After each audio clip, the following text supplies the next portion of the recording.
Hello hi नमस्कार जय Jagannath welcome to our channel Zing World. आज देखु आम रथ यात्रा स्पेशल रेसिपी पोड़ पिठा बनाइबा। यही पोड़ पिठा जगन्नाथंकर अति प्रिय। ताले चलतु प्रथमे देखि नबा यार डिटेल प्रोसेस को। एठी देखि नियंतु मु 2 बाउल चाउल देछि। अरुआ चाउल मु एठी नेछि। एहाकू पानी देई 4 ରୁ 5 घंटा पर्यंत भिजाई रखिबा।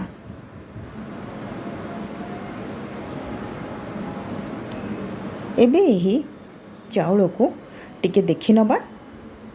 एहा भल रूपे मध्य भिजी गलानी। एबे आमे एहा को मिक्सर रे भल रूपे मिक्स करि नबा। एथिपाई कौन कौन सबू सामग्री गुड़िक आवश्यक यहाको मध्य देखि नबा।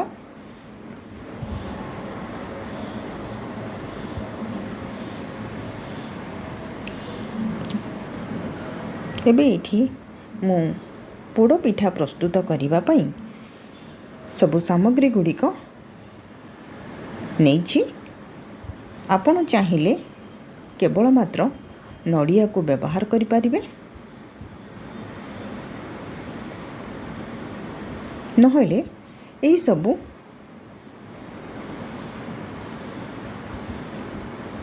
काजू पिस्ता एवं गोलमरीच अदा तेजपत्र इलाची एसबू को मध्य व्यवहार करें। एबे ये देखि नियंतु मु किछि छोट इलाची नेछि, तेजपत्र 4टी, अल्प किछि गोलमरीच, पिस्ता बादाम, ब्लैक किसमिस नेछि। एटी किसमिस नेछि। एठी देखि नियंतु मु अल्प किछि काजू एवं छोट खंडे अदा नेछि। एठी गोटिए नड़िया,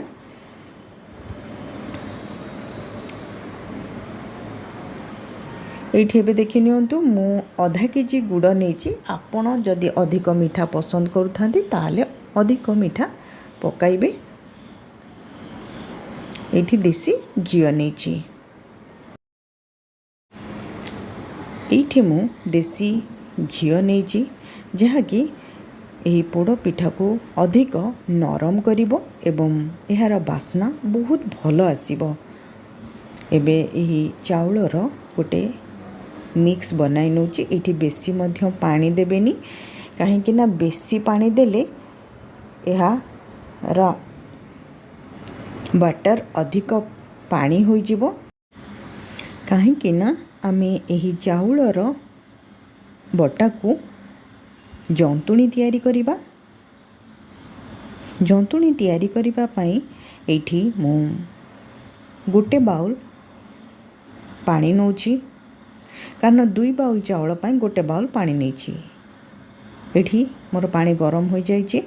मु 2 चम्मच देसी घी को पकाई नउछि, काहेकि ना ए देसी घी यही समय रे देले पिठा बहुत सॉफ्ट हेबो। एबे एठी मु आधा केजी गुड़ को पकाई नेछि एवं एहा को मिसाई नउछि। एबे एही गुड़ को टिके भल रूपे मिक्स करि नबा एवं एठी मु अदा गोलमरीच एवं छोट अलैच को टिके दरदरा करी कुटी पकाई नेली। एठी लूण मध्य आवश्यक अनुसार पकाई नेछि। एठी देखि नियंतु मु नड़िया को एई भली भाबे अल्प कोरी नेछि एवं अल्प नड़िया को खंड खंड करी काटी नेछि।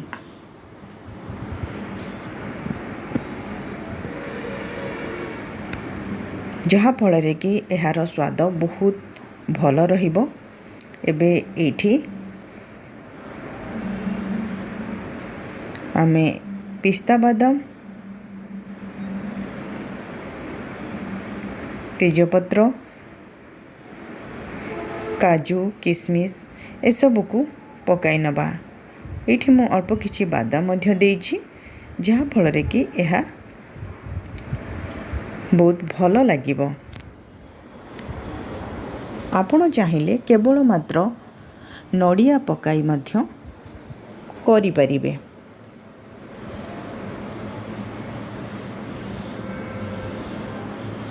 एबे यहाको भल रूपे टिके मिसाई नबा। एबे एठी देखि नियंतु आमर गुड़ मध्य बहुत भल रूपे मिसी गलानी। एबे बटा जाइथिबा चाउल को पकाई नबा। ये आगरू मु आपन को कही रखी बेसी जेपरी चाउलर बाटर पानी न हुए कहीं ना आमर ये जंतुणी मध्य अधिक पानी होई जिवो, भल मध्य होई भी न पारे। सेथिपाई आवश्यक अनुसार आमे पानी व्यवहार करिबा। एबे एठी देखि नियंतु आमर बहुत भल रूपे जंतुणी होई आसिलानी। आस्ते आस्ते करी एहा को मिसाई नबा कारण एहा तळे मध्य लागी जाई पारे। एई भली एहा को आमे आस्ते आस्ते मिसाई नबा एवं पोड़ पिठार जंतुणी को बनाई नबा। एबे ठी देखि नियंतु मु बर्नर फ्लेम को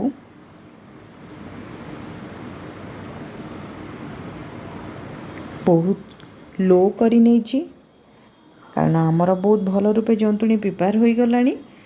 एबे बर्नर को बंद करी नबा एवं एहा को तल को उठाई नबा। एबे इठी मु पोड़ पिठा को पोड़ीबा पई कराई नेछि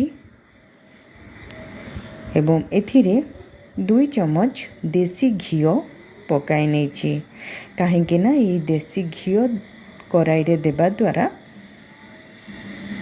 यह तले बिल्कुल भी लागिबो नाही। एबे आमे एही जंतुणी को ए भली पकाई नबा एवं भल रूपे समान करि नबा। आपण चाहिए एहा को मध्य माटी हांडी रे पोड़ी परिबे। एबे देखि नियंतु मु एई भली भाबे अल्प किछि घी लगाई हाथ रे एहा को समान करि नेछि। एबे एहा को मु बसाई नउछि लो फ्लेम रे 20 मिनिट पाई। एबे देखंतु मोर 20 मिनिट ऑलरेडी होई गलानी। एहा को टिके देखि नबा। एबे यार अन्य पार्श्व को मध्य टिके उलटाई बसाई नबा जहा फल कि पोड़ पिठार 2 पार्श्व बहुत भल रूपे बनिबो। आपण चाहिए यह को अति कम समय मध्य बनाई पारिबे। आपण थरे निजे प्रिपेयर करंतु एवं निजे खांतु अन्य मानको खुआंतु आपण को फैमिली रे शेयर करंतु। आपण को जदि मोर ए वीडियो पसंद हुए लाइक शेयर एवं सब्सक्राइब करिया को बिल्कुल भूलंतु नहीं।